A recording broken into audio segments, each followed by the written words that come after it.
I guess you could say I met Charlie at work. It was right before Christmas. The holidays are always bad for hospitals, but that night, I swear the city had lost its damn mind. Patients were arriving faster than we could treat them. Traffic collisions, gunshots, assaults, burn victims, and a string of suicide attempts, of which Charlie was the most memorable, with skin covered in long, inflamed cuts like tiger stripes, blue lips, and bright rope burns around her neck. It was as if someone had tried to repurpose a marble statue into a Halloween piñata. The full extent of her injuries became clear on the operating table. Without going into detail, it was apparent that she spent a lot of time hurting herself. The fresh wounds masked many scars, along with deeper, much older trauma. Long story short, she made it. I kept tabs on her over the next few days. No one came to visit her in the ICU. Not family, not friends, no significant other. I'll be honest, I feel like I don't belong in nursing. Not because I'm bad at my job. If anything, I'm closer to excellent than not, but because my patients haunt me.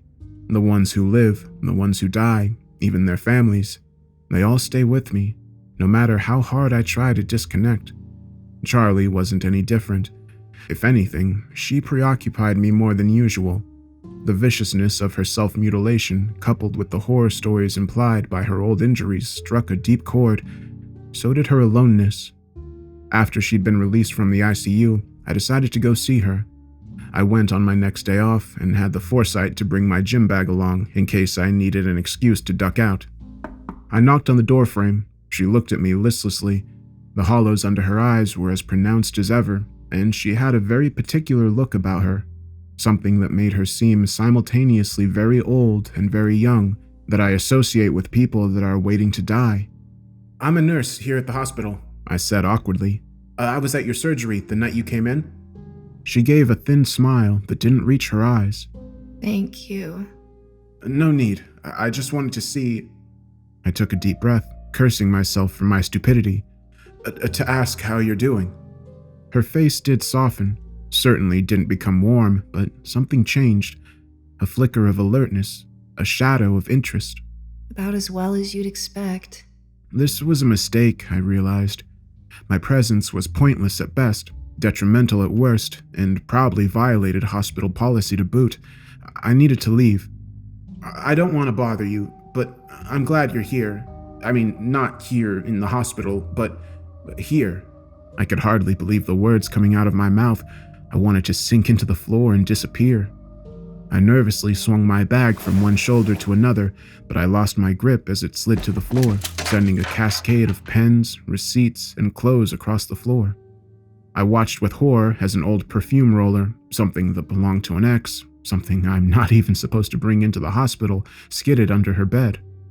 I dropped to my knees and hurriedly scooped everything back into my bag. Holy shit, I was stupid.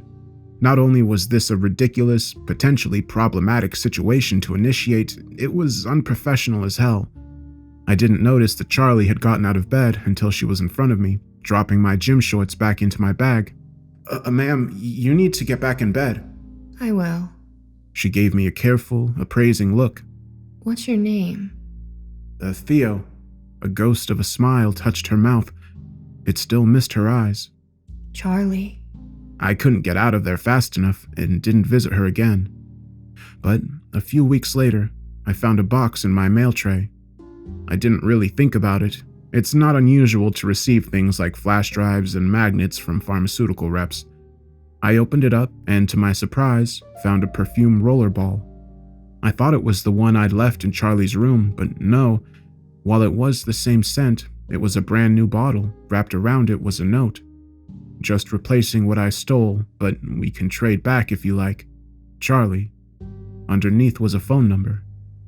Even though I knew better, I called her after my shift. It was obvious from the start that Charlie desperately needed company. She had nobody, no family, no friends, nobody but me. It was difficult to be with her. Charlie was exceedingly frugal with her feelings and her time. She tended to dip into radio silence, often for days at a time, before slipping back into my life as though nothing had happened. I wouldn't have put up with it from anyone else, but Charlie wasn't like anyone else. I did call her out on it once. full of righteous anger and a solid measure of suspicion. Charlie's response was a bleak, uncertain smile that was disarming in its openness. Charlie was never open. She guarded her feelings as though her life depended on it, so that smile, that sad, self-loathing, brutally honest smile, disarmed me entirely. I know it's wrong, but sometimes I get tired of inflicting myself on you. I could almost understand. In ways I couldn't quite identify, Charlie was always on the precipice. She needed so much, but I didn't know how to ask. More than once I walked into her apartment and found her curled on her bed, crying. She never told me what was wrong, never told me what she was feeling or thinking. Sometimes being with her felt like being in a pitch-black hangar. The door was there, and I knew the key was somewhere nearby, but it was so vast and so dark that there was no chance of finding either. But it wasn't always bad. She liked to go places, restaurants, national parks, beaches, amusement parks. Her favorite place was an isolated cliff bounded by tall, rocky cliffs. On these excursions, she seemed alive. I loved being with her on days like that. More importantly, I felt comfortable with her. I didn't feel like I'd known her my entire life. In fact, most of the time, it seemed like I didn't know her at all. But I sensed that we fit together, that we belonged. Sometimes I was positive she felt the same way. She was often gentle and warm, like she was proud to be with me. Sometimes she'd look at me, really look at me, like she'd forgotten everything else existed. At times like this, she'd smile, and the smile would always reach her eyes. But just as often, it felt like she was rebelling against that sense of belonging. She was quiet to the point of not communicating, and maddeningly distant. Distant enough, in fact, that I frequently contemplated ending the relationship, but I never quite reached that point because Charlie possessed an uncanny ability to close that distance before I could pull the metaphorical trigger. Like I said, it was hard, but I loved her, and I wanted to be with her. Even when things started to slide, even when she got increasingly distant, and when she began to grow cruel, I told myself it was worth it. We had our first real fight on our second anniversary. I don't remember what it was about or who was at fault. I only remember the cold, almost inhuman contempt with which she regarded me. I'd never in my life been looked at the way she looked at me that night, and it crushed me. So I told her we were done and tore out of there as fast as my car would take me. I drove to the beach, huddling my car in the farthest corner of the parking lot, and cried over a girl for the first time in my life. When I was done, I leaned back and took a deep breath. I let it out slowly, in shifts, like a train whistling. To my surprise, I felt calm, soothed, relaxed, cleansed. Hell, it felt good. That was the worst part of it all, realizing that I felt better with Charlie gone. She didn't stay gone, though. In fact, she came over to see me just 2 nights later. Her eyes were wide and almost blank, doll-like. I let her in because I loved her, and then ordered a pizza. We ate in silence on my patio as the brilliant coppers and oranges of sunset darkened to evening. Finally, she said, I'm so sorry. I know, Charlie. She ran her hands through her hair. It caught the dying light and seemed to glow. I know something's wrong with me. I don't know how to fix it. I don't even think it can be fixed. I waited silently, training my eyes on the sky's last ribbons of color. I don't feel human anymore. Maybe that's the problem. I'm not supposed to be human. Not supposed to be here at all. And I know it. Her voice broke. You'd be better off. And she barely looked human in the falling dark, impossibly wide-eyed, smooth skin like gold-tinged porcelain, hair shimmering in the fading light. I shuddered and looked away. That's nonsense. I expected her to cry, but she didn't. She folded her arms across her chest and refused to look at me. So, instead, I looked at her, feeling bitter and helpless and, above all, guilty, because I would be better off without her. The past 2 days had been like a vacation. I'd felt free and light, like the sun had finally risen after a long nightmare. But at my own invitation, darkness had fallen. My porcelain doll, my marble statue, my endless night, sitting once again at my right hand. We sat in silence together for hours. Finally, I took her to bed and did everything I could to make her feel human again. But nothing got better. It grew worse by leaps and bounds. It got to the point where Charlie expressed no emotion whatsoever unless we were fighting. She started picking fights every day. She said the worst things imaginable. Sometimes she'd simply leave afterwards and stay away for days. In a perverse way, I looked forward to this. Not because I didn't love her, I did, with everything in me, but because I always felt better when she was gone. But she never stayed gone long. She'd come back and apologize, saying she didn't know why she did what she did, and I guess I even believed her for a while. The atrocious self-harm she inflicted after every altercation was convincing, as were her tears and her instinct to run away, to spare me. I wanted more than anything for Charlie to have some measure of peace. Maybe it was my ego talking, but I felt like I was the best chance she had at finding it. After I made the mistake of telling her that, her desire to stop inflicting herself on me abruptly mutated into constant refusals to come home, endless because I always went to find her for fear that she would irrevocably harm herself.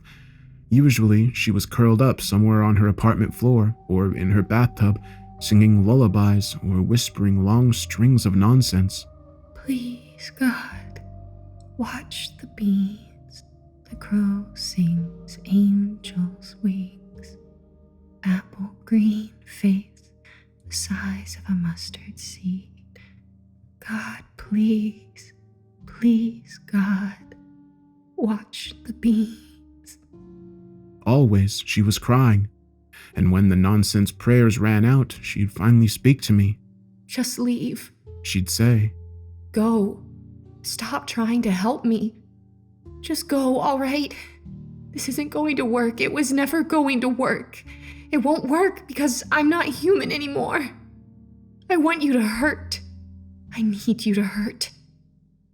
I remember our last fight with perfect clarity. For once, I started it. I laid down an ultimatum. Get help, real help, medication and therapy, and every type of psychiatric treatment available to her, or leave for good. They can't help me! Don't you understand? Understand what? I want you to hurt! Hurt who? You. I want you to hurt, and nothing will change it! Nothing will help! Everything is done. Everything is finished. Something has to change, Charlie. It can't! It's done! I'm done!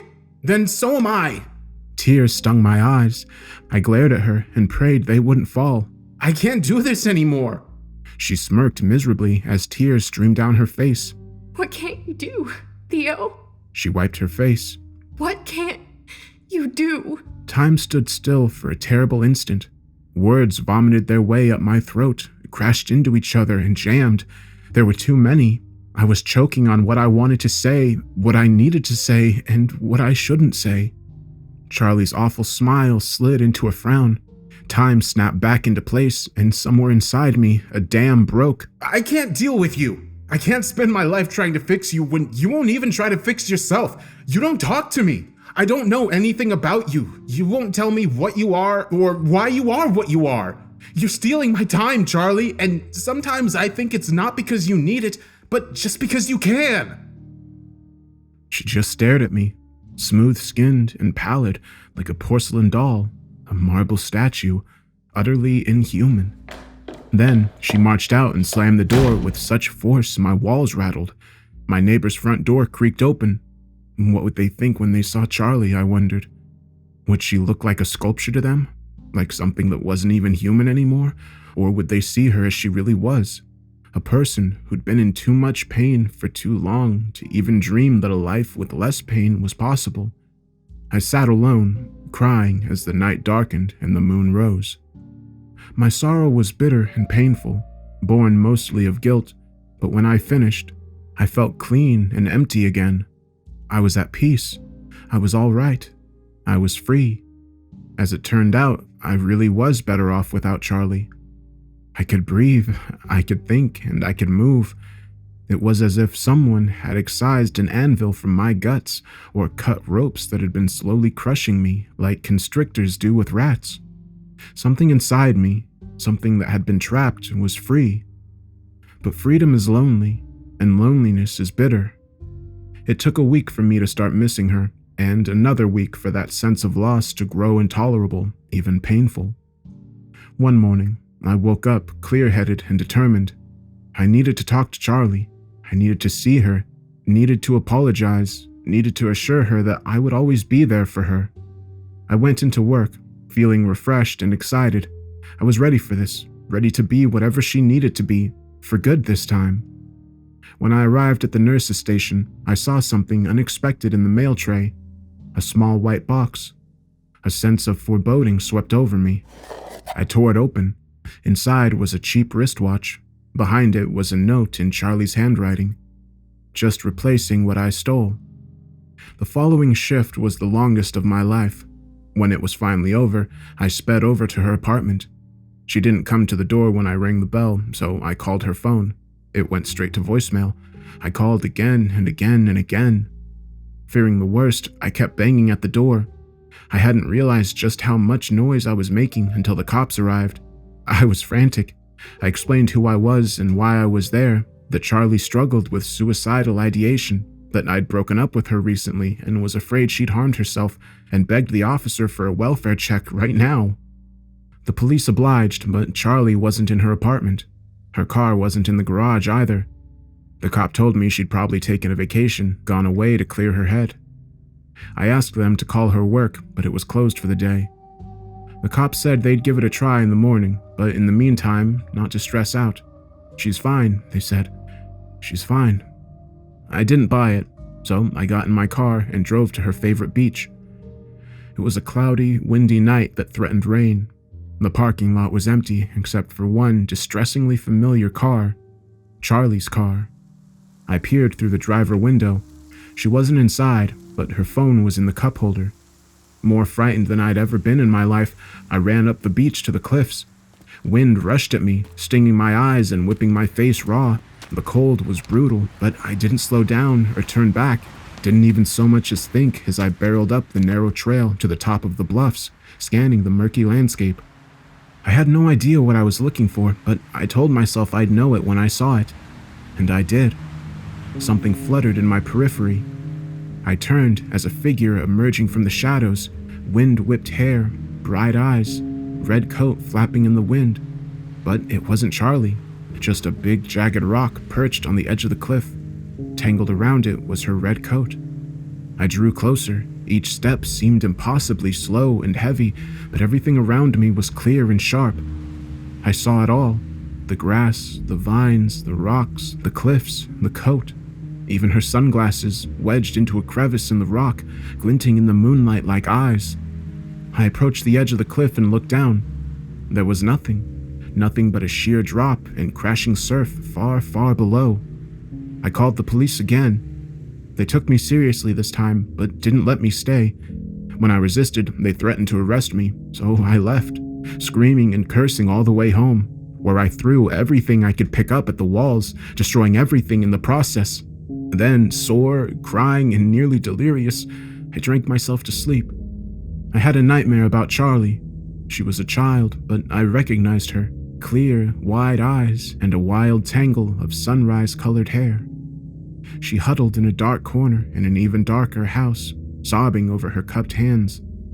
I approached timidly, sensing that something was terribly wrong.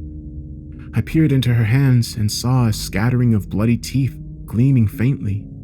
She looked up at me. I jumped back, startled. Her eye was black and swollen. She released a heart-wrenching sob, and I saw that front teeth were gone. I woke up nauseous, remembering a particular habit of Charlie's I'd never really considered before. The way she always reached up and covered her mouth whenever she smiled. A week passed. Charlie remained missing. I couldn't work, I couldn't sleep, couldn't eat, and after a few days, couldn't even drink. I existed in a twilight haze of pain, guilt, and slow panic. So when I started seeing things, I wasn't entirely surprised. At first, it was a toddler Charlie sitting in a filthy crib in the middle of my living room. Then 6-year-old Charlie, hands cupping her broken front teeth and crying in the corner of my bedroom. Little Charlie standing before a locked wardrobe and whispering to the doors. She always knocked so softly and whispered. Paul? Teenage Charlie, covering her bloody face with a towel. Charlie at 19 or so, sobbing so hard she was hiccuping as she turned a pistol to and fro in the lamplight. Charlie as I'd known her, curled up in bed, screaming into her pillow as a boyish corpse watched over her. "You'll feel better," he soothed. "You'll be better after you hurt." I came to in the middle of this vision and shot up with a yell and covered my eyes. When I opened them again, Charlie was still there, crying and bleeding beside me. Overjoyed that she'd come back, I got back onto the bed and lay down beside her. She didn't seem to see or hear me, but that wasn't unusual for her. Sometimes all she saw was her pain.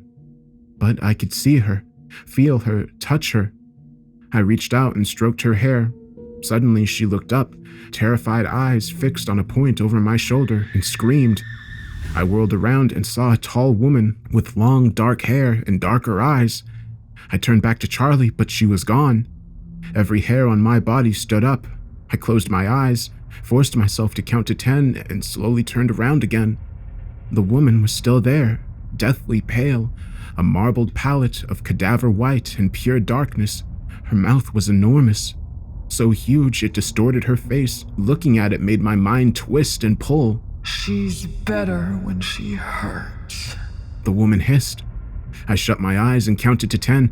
When I opened them, she was gone. Hard as it is to describe what it's like to fall in love, it's impossible to explain what it feels like to lose your mind.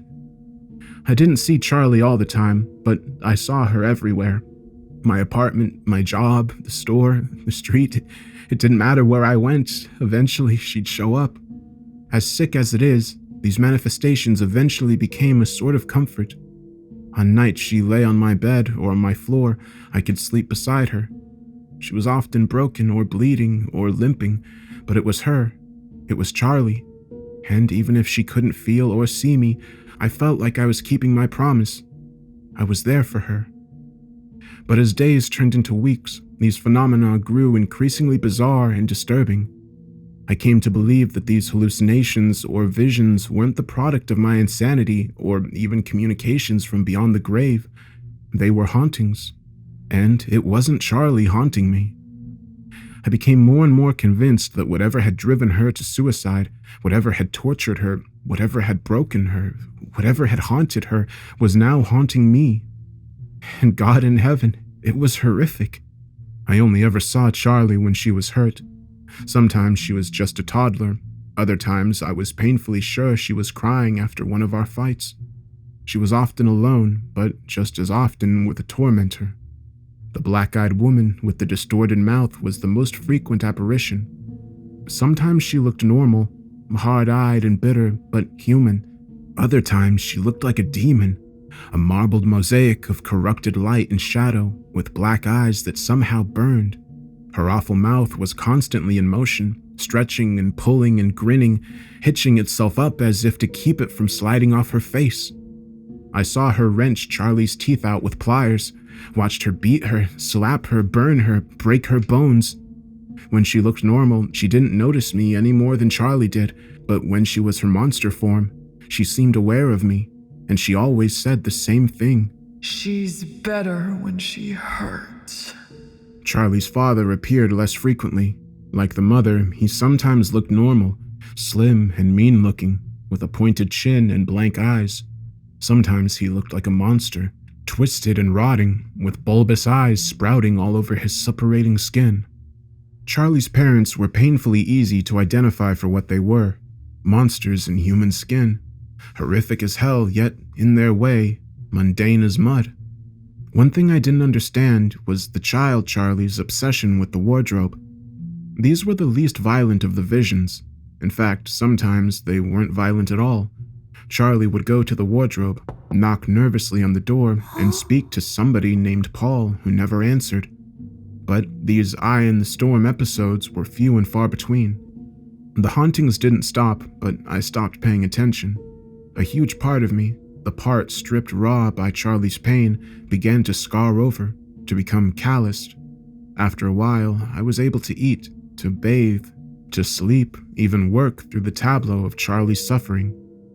It's disturbing how easily I was able to ignore the things I was seeing, the horrors she'd gone through. I didn't like not caring. I didn't like feeling the callous spread over my heart. I wanted to care.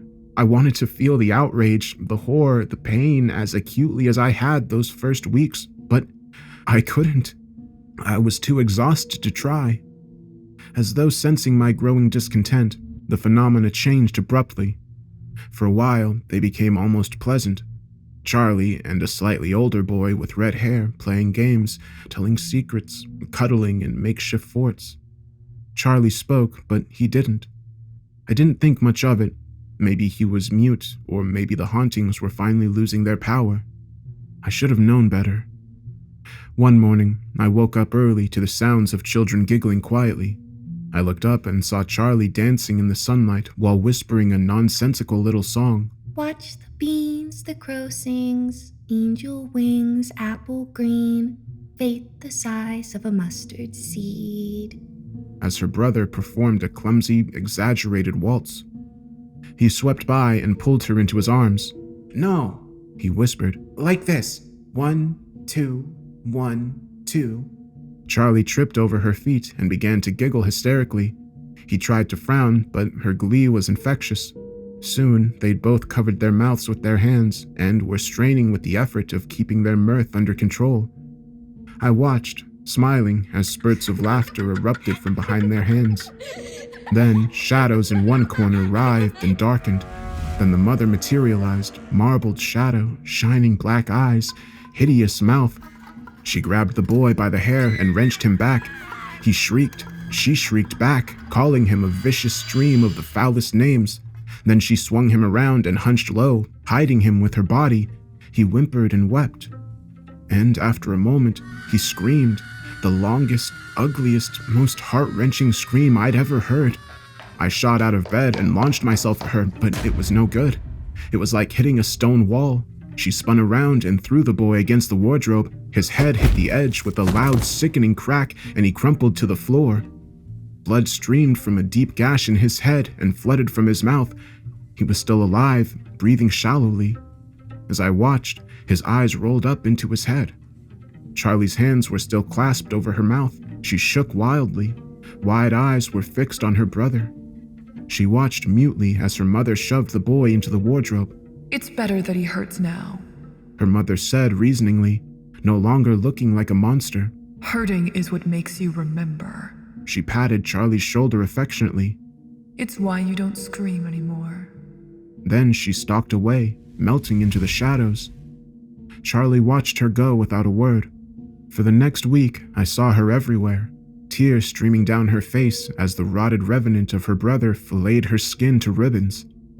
Sometimes she whimpered, occasionally she screamed, but mostly she lay passive, biting her lips so hard they bled as tears streamed silently down her face. "It'll be better soon, Charlie," Paul always whispered. "It's always better after you hurt." There was something different about these incidents. Her brother often flickered in and out of reality like a bad TV signal, sometimes changing shape. More than once, I found myself looking not at the boy, but at the twisted, distorted form of Charlie's mother. Sometimes the boy would flick out of existence entirely, and I would see only Charlie harming herself while her mother chortled from the shadows. The torture at her brother's hand persisted all around me, every day. At home, on the streets, in the car, even in the OR, where I do my best to ignore young Paul performing his awful surgeries, even as I assisted the doctors with theirs. At first, I thought I'd go mad from the unrelenting horror of what Charlie had been through, but once again, the torment reached an unsustainable level and eventually killed part of me. The shock faded, and so did my empathy. Before long, that was calloused over too. Life didn't go back to normal, but it got to the point where I could pretend it had, because none of it affected me anymore. I could see it, walk right past it, sit by it, even lay by it now. I was so dammed up with scars that I could go on with my life as if none of it had ever happened, and that was all right. It was better that way. The thing about dams is they eventually break. Mine broke at work. The haunting around me that day was of Charlie and her big brother playing tag, hide and seek, in a particularly weird permutation of duck, duck, goose. Halfway into my shift, I hurried into the cafeteria. The moment I entered, I noticed the wardrobe in which Paul's mother had interred him, sitting in the middle as though it had always been there. The hair at the back of my neck rose. I turned around. Sure enough, there was Charlie, maybe 9 years old, bounding into the room. She darted past me and knelt down in front of the wardrobe, then clasped her hands and began to pray. I glanced around carefully. No one was paying attention, so I warily approached.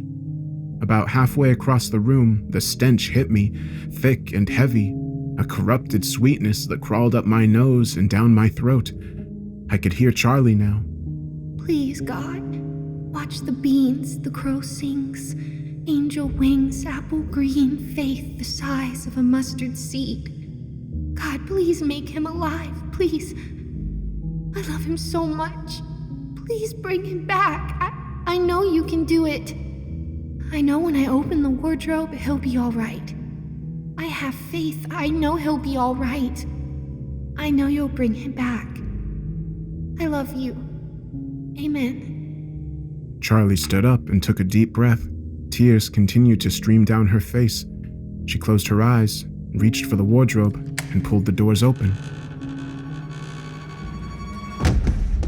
The stench erupted like a jack-in-the-box from hell. A figure tumbled out, knocking Charlie over. It was a horror show. A swollen face, bulging eyes, stiff limbs, bloated torso, identifiable only by the long, tangled red hair. Charlie kicked as she scrambled backwards, inadvertently popping the distended gut like a balloon. She screamed, and so did I. I wound up sedated and admitted to my own hospital. I had terrible dreams while I was under, scraps of hauntings, of Charlie, of her poor brother Paul. She's better when she hurts, I thought feverishly. She's better when it hurts. And somewhere in the haze of drug-suppressed hysteria, I had an epiphany. When I got home, teenage Charlie was waiting for me. My living room was a nightmare. She sat rocking in the middle of it, hunched over and weeping a lullaby to a tiny bundle in her arms. It was an abomination. Her mother's bored voice sounded from the corner. I looked up, startled. The woman leaned against the wall, arms closed. If you'd just done it yourself, I wouldn't have had to. Tears streamed down Charlie's face. Her whispers grew more desperate as they grew louder. Only it wasn't a lullaby. It was her prayer. Please, God, watch the beans, the crow sings, angel wings, apple green faith, the size of a mustard seed. God, please, please. I came closer. It was like the night I'd found her coat on the bluffs. Every step was heavy and slow, every detail sharp and bright and stark, clearer than ever at the very moment I wanted to be blind. My legs gave out. I tried to look away, but couldn't. Why didn't you tell me? I whispered. Charlie continued to cry. Watch the beans, the crow sings, angel wings, apple green faith, the size of a mustard seed. Why? Why didn't you say anything? Why didn't you let me help you? You wanted me to know. You must have, because you're showing me now. But why didn't you tell me when I could have helped you? Why didn't you tell me? I lunged for her, intending to do, I don't know what. Grab her, grab the baby, or simply hold them. Hold them until my heart turned entirely to stone and I wouldn't have to think of them or feel for them ever again. But my arms closed on nothing. She was gone. I slid to the floor and lay there, curled up on myself. After a while, I saw the dead boy, Paul, with his blood-matted red hair and gaping hole of a mouth. He slithered forward and hunkered in front of me. "It feels better after you hurt," he rasped. His ragged stump of a tongue shifted in the cavern of his mouth. "Always." I stood up and stumbled to the kitchen. I grabbed the first thing I found, a paring knife, and just stood there, holding it for what felt like a long time. Then I folded my other hand over the blade and cut. I hurt myself until dawn, mimicking what I'd seen. Tiger stripes and ladders, burns and bruises and blackened eyes. I hurt because I wanted to be better. Around 10 in the morning, I heard a knock on the door. I lurched to it, ignoring the pain that gnawed at every part of my body, and opened the door a crack. It was Charlie. Charlie, more beautiful than she'd ever been, waiting for me to let her in. I threw open the door. She looked at me uncertainly, eyes widening as she took in my injuries. Distress played across her face, but she didn't cry. And why would she? She hurt so much worse than me. I ushered her in. She immediately guided me to the bathroom, sat me down in the tub, and climbed in. Then she bathed me with great care. Every gesture, every touch was exceedingly gentle. Then she helped me out and took me to bed. Between relief and exhaustion and blood loss, I was already mostly asleep, but I noticed something that troubled me deeply. When she first came in, she'd been lovely, healthy and glowing, with gold-tinged porcelain skin, bright eyes, golden sunrise hair, but now she looked withered, pale, dull, and gaunt, like she'd been sick for weeks. My mind tried to put pieces together, but before I could finish, I fell into a deep, dreamless sleep. When I awoke, Charlie was sleeping. I just looked at her, basking in her presence until my wonderment over her return gave way to concern. Needing to talk to her, to know where she'd been, I stroked her shoulder, then nudged her, then shook her, but she didn't wake up. I rolled her over. Horrified disbelief avalanched down on me. She looked dead. Papery skin, sunken eyes, cadaverous skull, prominent ribs and bones as if she'd lost half her body weight in the span of hours. I looked up, helpless and panic-stricken, and saw a dark presence lurking in the corner. Gleaming black eyes, a gaping hole of a mouth recessed in an ashen face. And somehow I knew what I had to do. I went into the kitchen, found my knife, and reopened the wound in my left palm. When I returned to the bedroom, Charlie was sitting up. She still looked terribly ill, but she looked 20 pounds heavier, and there was a hint of color in her face. Don't do this. It doesn't get better. How do you know? Blood trickled from my hand and dripped onto the rug. Because I tried. She straightened up. You saw my brother, Paul. I didn't answer. I tried. Again and again, I tried.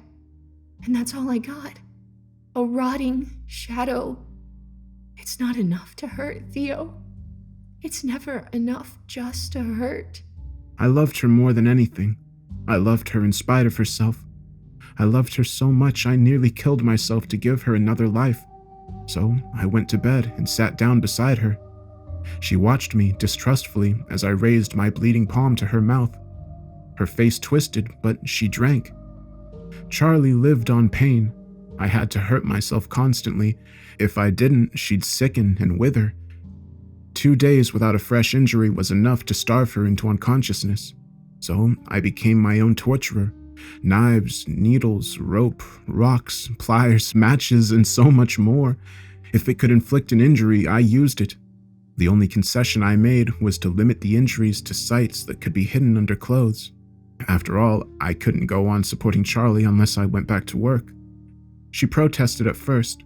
She wept, she screamed, she fought, but in the end, she always relented. And after a while, she changed. I'd always found Charlie beautiful, but this was different. This was so much more. She became beyond beautiful, smooth and bright, firm and lineless, absolutely transcendently lovely. No one could quite believe that she'd come back to life. It felt like a miracle to them, so they flocked to her. Her coworkers, my family and friends, everyone wanted to know her. Everyone wanted to be her. And Charlie, my weird, quiet, anxious Charlie, who was so shy she could barely speak to people she knew, blossomed. It was like a switch had flipped. She suddenly loved everyone, and as a result, everyone loved her. It hurt me deeply, not because she was happy. All I wanted was for her to have a life that gave her joy, a life where she didn't have to hurt. But because this wasn't Charlie, or at least it wasn't the Charlie I fell in love with. But that was for the best. The Charlie I loved had been in too much pain to live. She had once told me that she wasn't supposed to be alive, but that was only partly true. She wasn't supposed to live as she used to. This was how she was supposed to be, wildly beautiful and irresistible in every way. It wasn't my Charlie, but my Charlie didn't exist anymore. She didn't have to, because she was better. I continued to hurt myself. It got to the point where she wept every night under my self-mutilation. You can't do this. I told you, pain is not enough. But I'd look at her, all bright and beautiful and healthy, and tell her, for me, it is. You'll be so much better without me. This was true, but not enough to stop me. This went on for months. I became an expert at hiding my injuries from my friends, family, patients, and colleagues, from everyone except Charlie. To my relief, she finally stopped complaining. She even started to help me, because she wanted to take responsibility, I guess. And because it made it so much easier for me, not having to look. But mostly, I think because we discovered that the more directly she participated, the longer her rejuvenation lasted. Sometimes, especially at night, with her beside me, the insanity of it all would overtake me, and I'd finally admit to myself that I couldn't live this way for another year, let alone 50. But then I'd look at Charlie, inhumanly beautiful Charlie, sleeping peacefully for the first time since I'd known her, and that had to be enough. One day, it really was enough. I'd hurt myself to the point where I could no longer work. It hurt to walk, to sit, to lie down. Even with sedatives, my sleep was thin and restless and full of pain. Charlie barely noticed. She was so happy, so content that I'd become a bit of an afterthought, something for her to take care of when she came home at night. I'd been thinking about it for days. It's always better after you hurt. She's better when she hurts.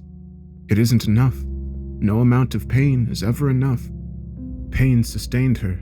Pieces of me converted to pain for her to thrive upon. The question was, did this make me a golden goose? Was I only worth something as long as I still had a pound of flesh to give? Or was there a more permanent solution?